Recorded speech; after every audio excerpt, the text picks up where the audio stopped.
Jasmine Sokko. I hope I'm saying that right.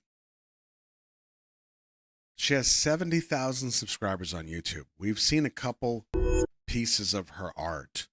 Burnout Dynasty was the first one, which we talk about it often.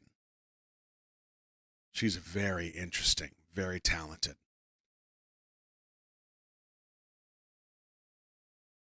This is called You'll Be Okay. Amidst the static of forgotten signals, a cyborg begins the download.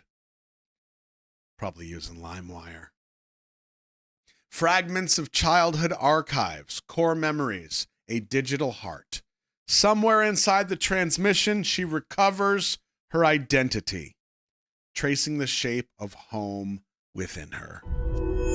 You'll be okay.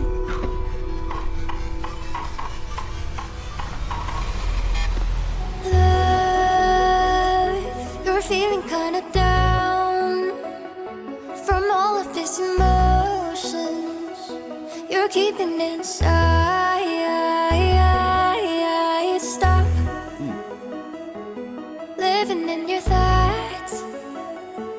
What is the commotion keeping you up? Yeah. Say you could be wrong. Don't worry too much on the things out of control. Don't fret, go with the flow. We don't know tomorrow. You'll be okay. You'll be okay. Knowing it's different before it gets better. You'll be okay. You'll be okay. Knowing it's different before it gets better. You'll be okay.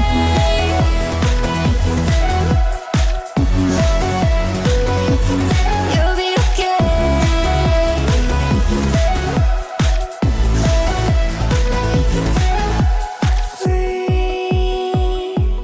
Leaving me to pause all of the commotion, keeping you up, yeah.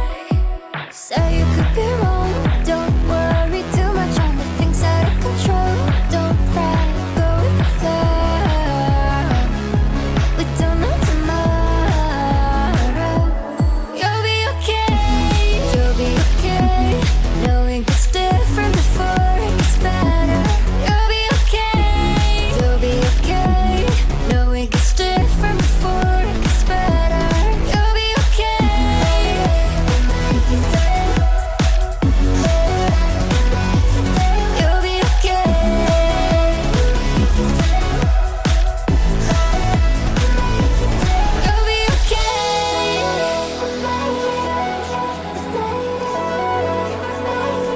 You'll be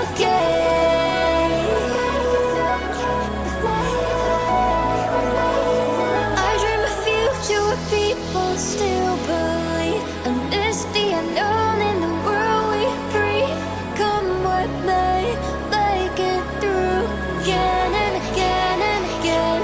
I dream a future where fear doesn't get us safe, even though the world shifts beneath our feet. Carry on through it all, together forever together. We'll be okay. We'll be okay. Knowing it's different before it gets better. We'll be okay. We'll be okay. Knowing it's different before it gets better. We'll be okay.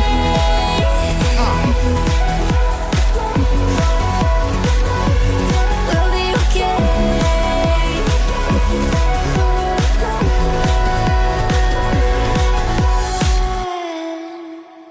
Did you catch that last lyric? I know it's super tiny. Can you read that last lyric there?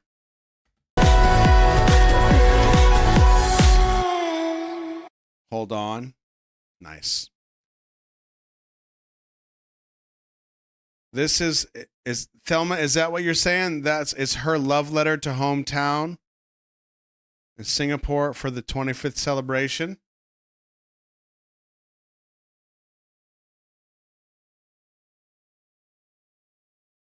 Oh, damn. I had a theory. It wasn't that.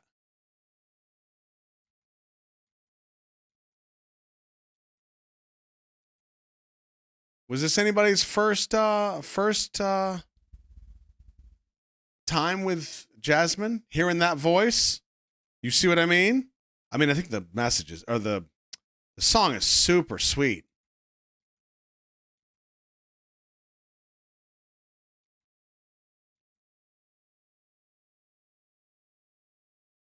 Fourth time with the video. So this, oh man.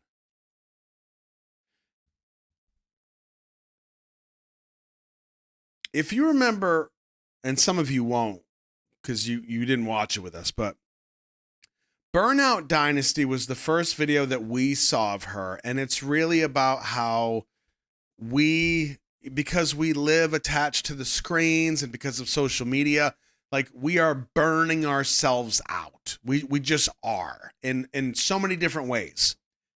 It's an unbelievably good video, and I still cannot believe that she only has 70,000 subscribers. She's phenomenal in my book. But with this, what I think is clever, and maybe some of this theory is based on Burnout Dynasty, I don't know. But I feel like with some of the stuff we've seen from her, we've only seen a few things.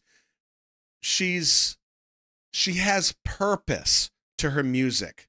She has some level of commentary, and it's not just like she wants to sing, so she writes songs that she can sing. I feel like she wants to have a deeper purpose with all of that art. So what I think is interesting here is I'm going to go out on a limb, and I think that I don't think she's signed yet. I'm just making assumptions. I don't think she's under a label. So with these videos, they're not under some crazy budget, right? So the way that they do things, they have to get really creative, and they have to use, like we talked about earlier, the basics and the fundamentals very, very well to sell the video so it doesn't look like Uncle Roscoe with the Panasonic shoulder cam filming, young Jasmine's video. My theory to this song, including the lyrics and including the visuals, this is how I read this. And I am taking Burnout Dynasty into consideration here because I think she thinks in this way. My theory was in this video, there's what looks like the real world. And then it's very clearly like the Matrix or the online world, or something's not real, or it's digital or whatever. It's kind of like literally the merging of the two worlds between analog and digital. It's kind of, what I mean? It's kind of what I'm going with. So this right here, the reason I mentioned the label and the funding and stuff is because this is such a clever way throughout the video to demonstrate that, if that is what you're doing. It's not like it's super expensive and hard to do, some simple effects, and it's done consistently through the video. What I thought she was kind of saying with this was, right now we are in this bubble of the world is changing super fast technologically. Now, a lot of us have already lived through some very significant times, whether the Industrial Revolution, the technical revolution, like the induction of the internet and how that changed our lives, and social media changed our lives. And now we're starting to get into AI and all this virtual reality, augmented reality. The bubble is growing so fast. And you notice here on the couch, we talk a lot about nostalgia and where we come from. And I'll tell you, you know what? I want to see if I can share something with you real quick. Give me 1 second to find it. I watched it today, so I should be able to pick this up. And I liked it, so I know I can find it. I don't want to pause you for that long if I can just track it down. Liked videos. Here we go. Oh God, it's right there.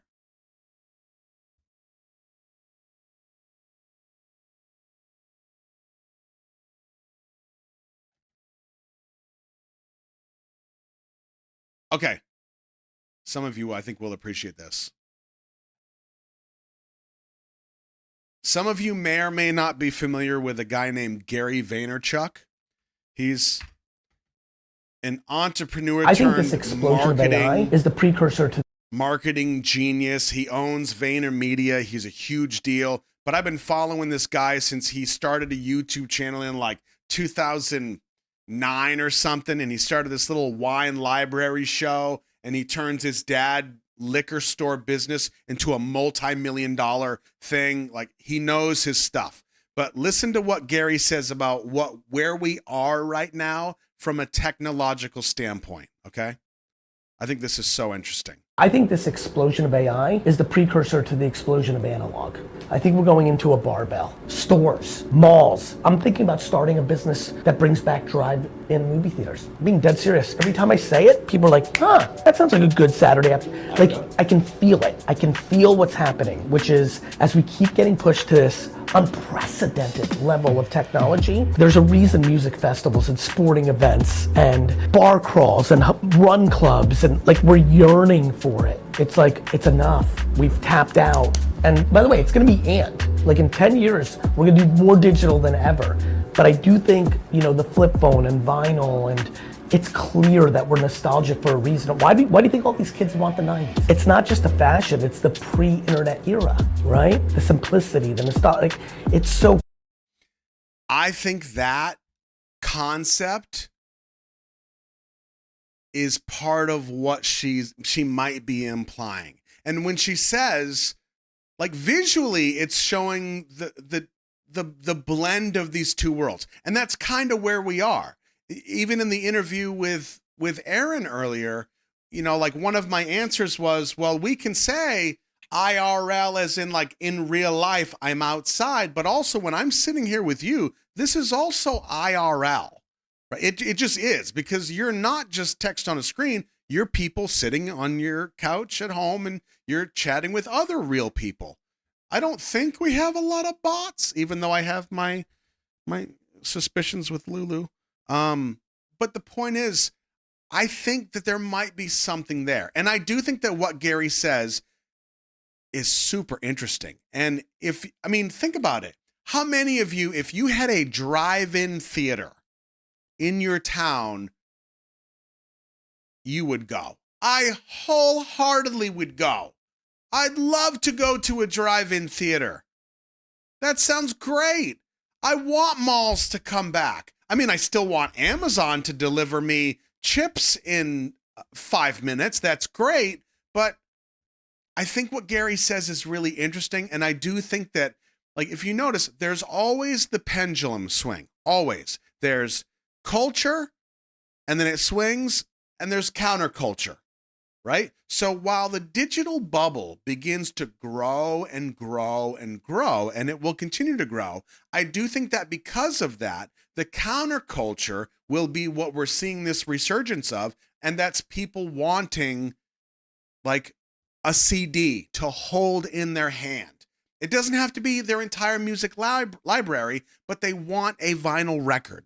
They want something they can hold that's real, that's tangible, because so much of our experience becomes this, like, digital something somewhere up in the cloud that's not really ours.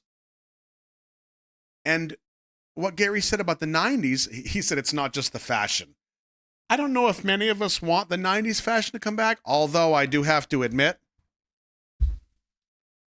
Can you see? Hold on. I got this. Can you see it? I got this in Portugal. It's a friendship bracelet. So maybe it is the fashion a little bit, but I think the reason we get so nostalgic about the 90s is because it is that, the first half at least, is the pre-internet. Outside was still outside to so many of us. We weren't prisoners to this. And it's easy to say, well, just don't be a prisoner. Bullshit, bro. That cat is out of the bag. That toothpaste ain't going back into the refrigerator. We've come too far, But I do think if there's a resurgence in more analog things, I'm kind of here for it, or at least give me the option. Yeah, and like Thelma says, vinyl is coming back, and I've seen a couple places that have it available. I think that's so cool. And I have a couple myself. I got a record player right there in the hallway. I love that. It's just something different about it. Yeah. There's always been a thread in the discussion on technological connection that we yearn for human connection. Yeah. Yeah. And what Gary talks about, I think, is so interesting. And that does give me hope. And the whole point that I've gone completely right with, for Jasmine, my interpretation was she's saying you'll be okay. Because I do think that there's this level of we don't know what's going to happen. And there's a lot of unknowns. There's a lot of opinions, as always, on everything. But this technological boom right now feels way bigger and way faster than, say, the .com boom when the internet began to become the internet that we were all publicly consuming. First, it was just like Pepsi.com. You're like, oh, wow, they have a website. That's huge. And then after like 2 years, we all have our own website, angelfire.com/RO/Roscoe24195 or geocities.com. And next thing you know, it's public consumption. I think a lot of people are itching to get back to that. The question's going to be, what are the ages of those people in the biggest group of those people that want that? What will the younger generations want? Are they going to want to go back to the 90s? Even if they didn't live it, they weren't even born then? And obviously it's not the 90s, it's analog. Are they going to feel similarly about the digital aspect of life, or will they embrace it further?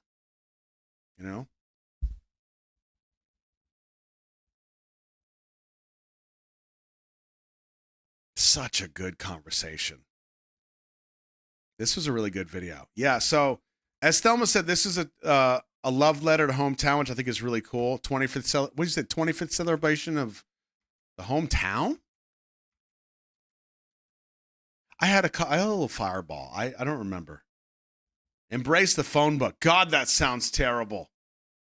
Don't get me wrong. The convenience of life right now is wonderful. When we went to Portugal and I don't have to read the signs, I can just put on my GPS and go 5 hours away in a foreign country where I don't speak the language. Yay.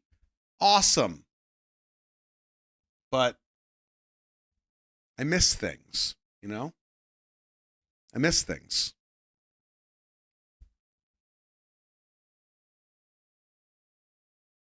Singapore's 61st birthday. Thank you. Oh, man. That was good. I enjoyed that.